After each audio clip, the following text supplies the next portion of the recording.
और यमन के हूती विद्रोही अमेरिका की सबसे बड़ी टेंशन बने हुए हैं। हूतियों के पास चीन की सैटेलाइट तकनीक है जिससे वो अमेरिका के जंगी बेड़े पर हमला कर रही हैं। हूतियों के हमलों से 40 अरब डॉलर गंवा चुका अमेरिका अब जंग का नया मोर्चा खोलने की प्लानिंग कर रहा है। अमेरिका हूतियों के खिलाफ ग्राउंड ऑपरेशन शुरू करा सकता है और अमेरिका के फाइटर जेट्स हूतियों का जीना हराम कर रही हैं।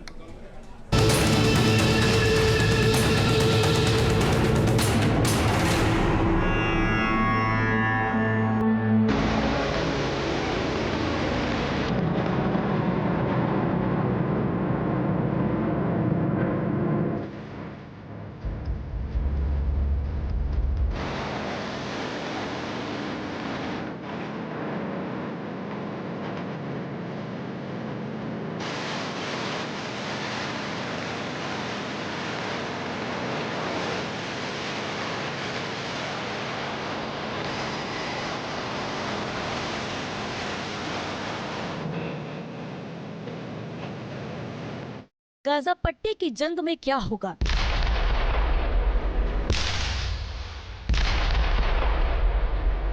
ये जंग कब तक चलेगी और कब युद्ध विराम होगा?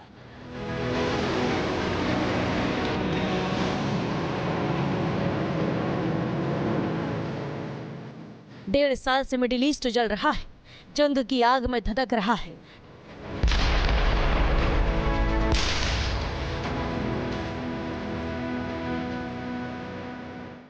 लेकिन जंग थमती नहीं।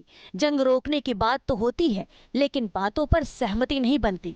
हर रोज लोगों की जान जाती है और जंग और ज्यादा भीषण हो जाती है।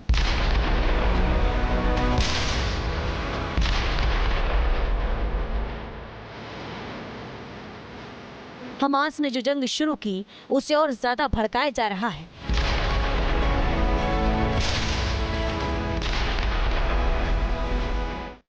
हमास को समझाने के बजाय हिजबुल्लाह और यमन के हूती विद्रोही मैदान जंग में आग में घी डाल रहे हैं।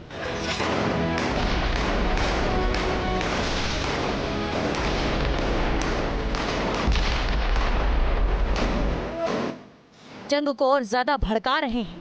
आए दिन हूती इजराइल पर बड़े हमले कर रहे हैं।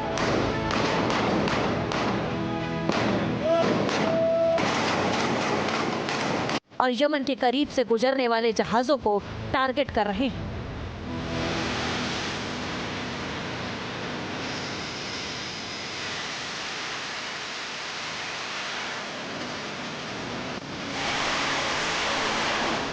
क्या चीन कर रहा हूतियों की मदद?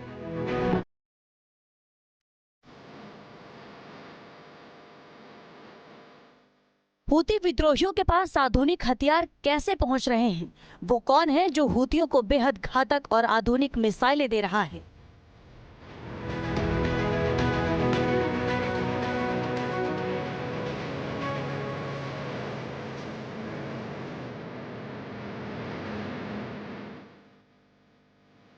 हूतियों को अमेरिकी युद्धपोतों की जानकारी कैसे मिल रही है? कैसे हूती विद्रोही बिल्कुल सटीक निशाना लगाकर अमेरिकी जंगी बेड़े को टारगेट कर रहे हैं?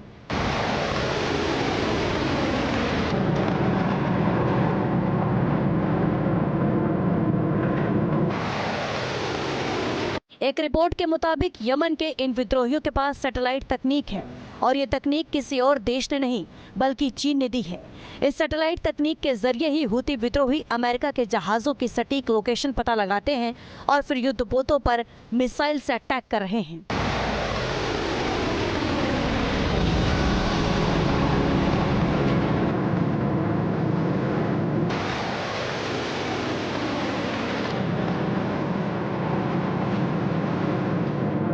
अमेरिका अब ये पता लगा रहा है कि ये तकनीक क्या चीन ने ही हूतियों को दी है या फिर हूतियों ने ये तकनीक कहीं से चोरी की।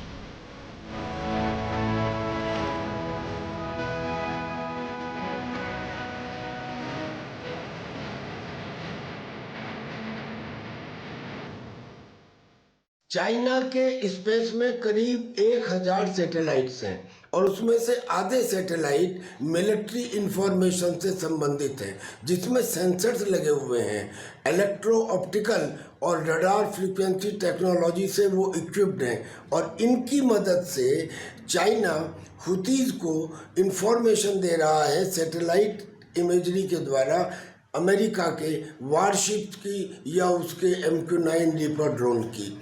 अमेरिका ने चाइना को ऐसा करने से मना भी किया था, लेकिन फिर भी चाइना शायद चूंकि उसके ऊपर टैरिफ 245% लगा दी गई है, वो ये कार्रवाई अब भी कर रहा है। हूतियों पर अमेरिका का अटैक। अमेरिका के लिए मुसीबत बन चुके हूती विद्रोहियों पर अब अमेरिका कहर बरपा रहा है। हूतियों को सीधे टारगेट कर रहा है। अमेरिका ने यमन में हूतियों के कब्जे वाले बंदरगाह पर भीषण बमबारी की है। अमेरिका ने रास ईसा बंदरगाह पर हमला किया है। इस हमले में 38 लोगों की मौत हुई है, जबकि 102 से ज्यादा लोग इस हमले में घायल हुए हैं। हूतियों पर किए गए इस हमले की पुष्टि अमेरिकी सेंट्रल कमांड ने भी की है। अमेरिकी फाइटर जेट्स लगातार यमन में बमबारी कर रहे हैं। 15 मार्च से जारी हमले अब और ज्यादा भीषण हो गए हैं। अमेरिका को लाल सागर में भारी नुकसान हो चुका है और डोनाल्ड ट्रंप अब किसी और नुकसान को उठाने के मूड में नहीं है। इसलिए अमेरिका अब हूतियों के खिलाफ ग्राउंड अटैक की योजना बना रहा है। मीडिया रिपोर्ट्स के मुताबिक अमेरिका जल्द ही हूतियों के खिलाफ ऑल आउट वॉर छेड़ सकता है।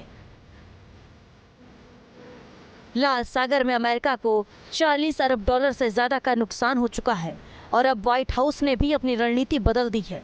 हूतियों को रास्ते से हटाने के लिए अमेरिका यमन की सरकार और सेना को समर्थन दे सकता है।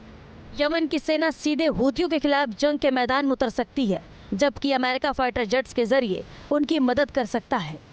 अमेरिका को लाल सागर में तो हूतियों से डर है ही, साथ ही अफ्रीका में मौजूद अमेरिकी बेड़े को भी हमले का डर सता रहा है। अमेरिका को इनपुट मिला है कि सोमालिया का अल शबाब आतंकी संगठन और हूती विद्रोही साझेदारी बढ़ा रहे हैं। हूती सोमालिया आतंकवादियों को हथियार चलाने की ट्रेनिंग भी दे रहा है, जो अमेरिका के लिए बड़ा खतरा साबित हो सकता है। यदि अमेरिका यमन की सरकार की मदद करता है और हूतियों के खिलाफ कोई बड़ी कार्रवाई शुरू करता है, तो मिडिल ईस्ट में जंग का दूसरा मोर्चा खुल सकता है। मिडिल ईस्ट के अंदर युद्ध का खतरा तो बढ़ ही रहा है। अब वो युद्ध किसी भी शक्ल में हो सकता है, या तो बम्बार्डमेंट के थ्रू, और या ये भी हो सकता है कि जैसे लीबिया में गद्दाफी का असैसिनेशन कर दिया गया था, ईरान के अंदर जो उनके IRGC के कमांडर हैं उनका असैसिनेशन कर दिया जाए, ईरान को उकसाया जाए, ईरान हमला करे और फिर बदले में बड़ा हमला ईरान के ऊपर किया जाए उसके न्यूक्लियर इंस्टॉलेशंस को खत्म करने का। यमन में ग्राउंड ऑपरेशन के लिए अमेरिका पूर्व प्रेसिडेंट अली अब्दुल्ला सालेह के भतीजे तारिक सालेह को सपोर्ट कर सकता है। तारिक सालेह को अभी UAE का समर्थन मिला हुआ है और सालेह के पास अपने 50,000 लड़ाके हैं जो हूतियों से सीधे टक्कर ले सकते हैं। हालांकि बड़ा सवाल यही है कि जंग यदि शुरू होगी तो उसका खर्चा कौन उठाएगा। डोनाल्ड ट्रंप जंग का खर्चा उठाने को तैयार नहीं है और अपनी सेना भी नहीं भेजना चाहते, तो फिर जंग का खर्चा उठाने के लिए क्या UAE और सऊदी अरब की मदद ली जाएगी। सवाल ये भी है कि यदि यमन में जंग शुरू होती है तो क्या हमास भी हूतियों की मदद के लिए आएगा। Team news nation.